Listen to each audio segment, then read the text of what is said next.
What was the inspiration to me starting the podcast in the first place? To be humble and honest.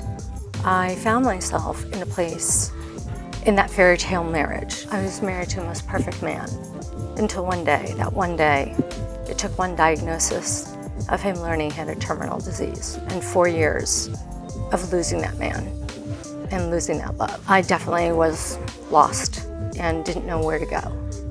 And I had my friends say to me, you had to go through so much about finances and learning, running the house, all the things that sometimes women don't know. And then I sat on that.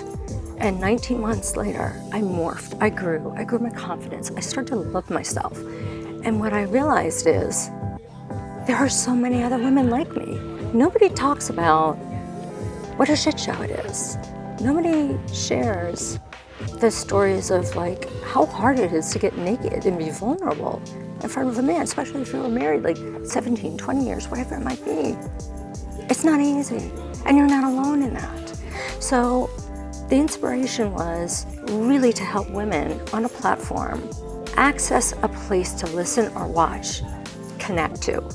And we are going to have guest speakers that touch on all the points about rebuilding your life, and whether it's a health perspective, a mental perspective, a sexual perspective, intellectual perspective.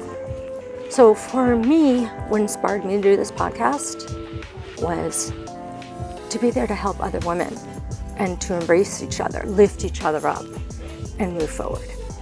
That's my inspiration for this podcast.